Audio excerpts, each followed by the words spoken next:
आज के वीडियो के अंदर आप लोगों को बताया जाएगा कि किस प्रकार दानवीर कर्ण का जन्म हुआ, साथ ही दानवीर कर्ण के बारे में पूरी जानकारी देने की कोशिश करेंगे और आप लोगों को इस वीडियो में बताएंगे कि कर्ण के जन्म की कथा और कर्ण के वैवाहिक जीवन के बारे में, साथ ही कर्ण और दुर्योधन की मित्रता के बारे में इस वीडियो के अंदर बताया जाएगा। तो दोस्तों शुरू करते हैं।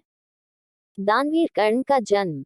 कर्ण महाभारत के वीर योद्धाओं में से एक हैं, जिनकी छवि वर्तमान में एक शूरवीर और दानी के रूप में प्रतिस्थापित है।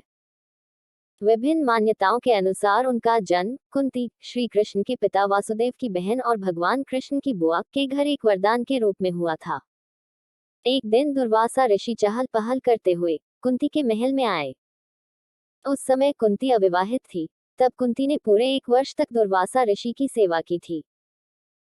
सेवा भाव के दौरान दुर्वासा ऋषि ने कुंती के भविष्य को अंतर्मन से देखा और कुंती से कहने लगे, तुम्हें राजा पांडु से कोई संतान प्राप्त नहीं होगी। इसके लिए तुम्हें मैं एक वरदान देता हूँ कि तुम किसी भी देवता का स्मरण कर उससे संतान प्राप्त कर सकती हो।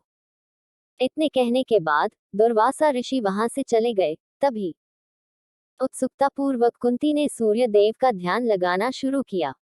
वह प्रतिदिन सूर्य देव की पूजा अर्चना करने लगी। उनके भक्तिभाव से प्रसन्न होकर सूर्य देव प्रकट हुए और उन्होंने कुंती को एक पुत्र का वरदान दिया, जिसके कुछ समय बाद कुंती ने एक पुत्र को जन्म दिया, जिसमें सूर्य का तेज झलकता था। और यही नहीं, जन्म से ही कर्ण के शरीर पर कवच और कुंडल थे।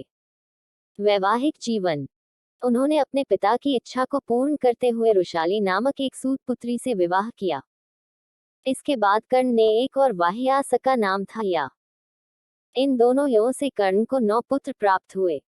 उनके 9 पुत्रों ने महाभारत के युद्ध में प्रतिभाग लिया, जिसमें वृषसेन अर्जुन के हाथों से वीरगति को प्राप्त हुए थे।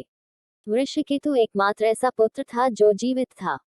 युद्ध के दौरान कर्ण की मृत्यु के पश्चात रुशाली भी कर्ण की चिता पर ही सती हो गई थी। दुर्योधन से मित्रता। पुराणों के अनुसार जब गुरु द्रोण ने हस्तिनापुर में युद्ध पराक्रम की एक प्रतियोगिता का आयोजन करवाया, तब उस प्रतियोगिता में अर्जुन को विशेष धनुर्धारी के रूप में सम्मानित किया गया। उसी समय वहां कर्ण आ जाते हैं और वह अर्जुन के द्वारा किए गए युद्ध कौशलों को भली प्रकार से कर लेते हैं और अर्जुन को दवंदयुद्ध के लिए ललकारते हैं। तभी सभा में उपस्थित कृपाचार्य कर्ण के हस्तक्षेप को निरस्त करते हुए उनसे वंश और साम्राज्य के बारे में पूछते हैं, क्योंकि दवंदयुद्ध के अनुसार एक राजा ही एक राजकुमार को ललकार सकता है। उसी समय कौरवों में दुर्योधन ने जाना कि एक कर्ण ही एक योद्धा है जो अर्जुन को मात दे सकता है। इसलिए दुर्योधन कर्ण को अंगदेश का राजा घोषित करते हैं ताकि कर्ण दवंदयुद्ध के योग्य हो जाए। उसके बाद कर्ण ने दुर्योधन से पूछा कि तुम्हें इसके बदले क्या चाहिए। दुर्योधन ने जवाब दिया, मुझे तुम्हारी दोस्ती चाहिए। जिसके चलते दोनों एक दूसरे के घनिष्ठ मित्र बन गए।